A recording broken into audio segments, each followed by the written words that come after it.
Okay, it's the morning of day 3. I'm having my coffee. It really is the morning. I was taking some notes on the results of all my experimenting. I had used a butterfly and a owl and fall silicone forms that I had gotten at the craft store. And here's this incredible little clear owl. Wait a minute, get my camera to focus proper. Isn't that adorable? It's got so much detail. It's really, really pretty, clear as a bell, and he came from this form. And then I have a butterfly that I had filled full of those little tiny metal beads that are multicolored like confetti, and she popped out just as pretty as could be, just as pretty as could be. So anyway, that's the mold I used for her. And these are the Tim Holtz charms. I had them set on a piece of plastic that came from the lid of the charm container, and that plastic on it had the heart shapes extended upwards. So when I did the pour, I thought, well, since those pieces are extended, I could lay these on them. Well, that was a bad idea. So most of them overflowed and are still a little sticky this morning. You can see the overflow on them. That one's really, that one's going to take some work to clean up. But they did dome, and they did harden. They are a bit sticky now. I'm trying to show you the doming, but that's a little hard to do. They are a little sticky, so when I pulled them off of there, I got fingerprints on them and what have you. But it seems that they have all cured themselves and cleared themselves up, so they must have been sticky enough to just take away the little bits of fingerprints that I had. Now here's the really cool thing. In the form, I had done a one-to-one ratio with some of the resin. You're supposed to do a 2-to-1. And I just poured it in there, and wouldn't you believe, hear that? Them things are hard. Unbelievable. I did some squares, some rectangles, larger rectangles. I had to put them in the freezer in order to get them to pop out of the form, but that might be because I don't use a release. So the end result of the 1-to-1 ratio, which is supposed to be a 2-to-1 ratio, works. I don't know why. Mike said it would work. I don't know why, but by golly, it works. Here's one of my backless bezels. I like how it finished up. Excuse me. The blue in there is the backside of the foil on the top of a wine bottle.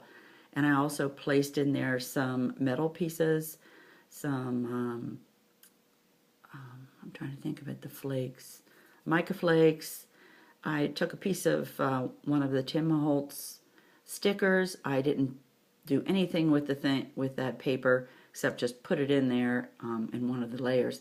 I did 3 layers on that, and I'm really pleased with how it came out. There you go. See if I can give you a look here. Come on now, phone. Try to get a sense of how it looks.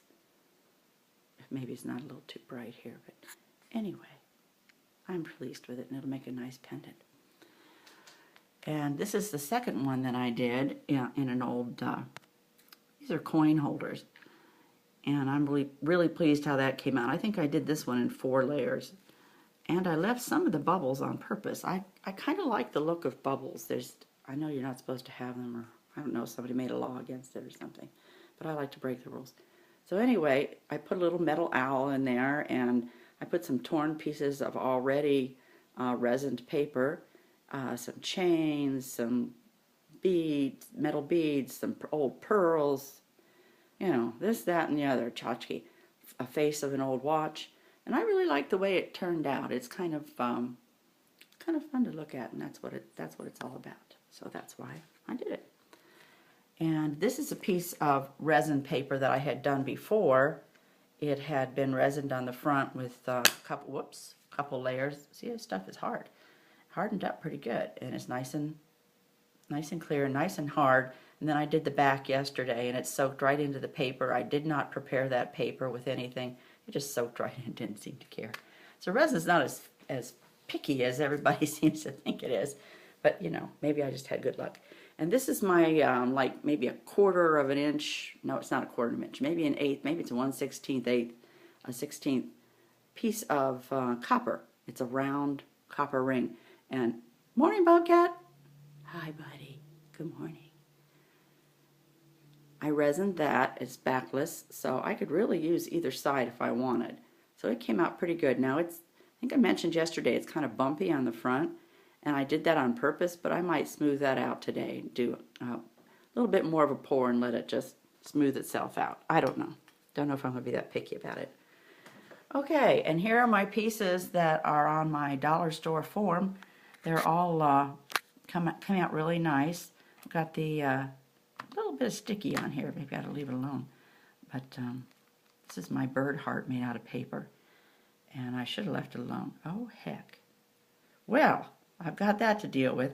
Anyhow, I guess they weren't set up enough. Because I turned it over. Yesterday I had done this backside. So now I've got all the sticky stuff on my hands.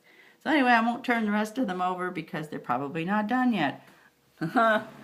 Anyway, I did the back sides of these, and these are the little molds I used yesterday. The flower one again, and then two other ones that I had, a button and a little moon man. But they're still kind of sticky, so I'm going to leave them for a while, and same with my little coin, which yesterday I said it was the size of a dime, but actually my coin-shaped piece, it's not the size of a dime, it's the size of a nickel, and it's just the cutest thing. It's clear as a bell.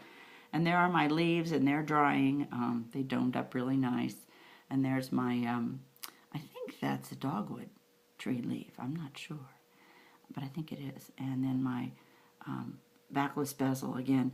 Inside of that backless bezel is chips, or are chips of glass that are used by glass makers. None of them are sticking out, but it makes it look, I'm not going to pick it up. It makes it look like a stained glass window, so I really like that. Man, that's just too bad about that piece. Now I'm going to have to... Oh, yuck. That's just... Ew. I should have left that alone. Anyway, that's the... pretty much the long and the short of it. Had a good 2 days. Found some things out. Experimented a bit. Pleased with the results. If I keep my fingers out of it, it probably would do better. I think this one's also going to get an additional coat on the front where it was all messed up in the first place, so that it can look really nice like this. This was a reject piece from a resin experiment, oh, maybe a year ago. So I dug it back out to see if I could resurrect it, and sure enough. So I'll fix this back, or this side of it, make it a reversible pendant. It's supposed to look like this side is supposed to look like the fall, which you can't tell right now, but it will with the leaves and that. And then this is supposed to look like the snow coming down on the leaves at the fall, the end of fall. So anyhow, that's it. Hope y'all had fun, which there won't be a you all, because this is probably, in fact, I'm sure it's only going to go to you, Marianne, because I'm not going to be a YouTube star. Not interested. Here's the little Windows product. It says little Windows. Wait a minute, let me get my camera. This thing only stays on and off focus. Little Windows resin. There's part A and there's a part B. And you do this is a 2-to-1 ratio. But now I have found out that a 1-to-1 ratio works really well. So that would place it at a lot less cheaper than ice resin. Right now, based on the number of batches and the prices of the two, not including shipping, and putting a median price on ice resin because it's all over the board. You can get it for $22 or you can get up to $32. So a median price is about $25. And based on the number of batches that either one gets in an 8-ounce kit, they're about the same. The little Windows is a few pennies less, but they're pretty much the same in cost. So anyhow, can't wait to create with you again, Marianne. I'll have to make some little hoot owls for you. Isn't that the cutest thing? I can't wait to play with that little owl. Oh, he's just so cute. Anyway, I'll have to make some hoot owls for you, and butterflies, and all kinds of things that you can use in your mixed media goodies, and so you can sell more stuff on Etsy. All right, my friend. Take care, and it was good to share a crafting couple days with you via video. Okay, you get to see my goofy face this morning. Morning. Bye now.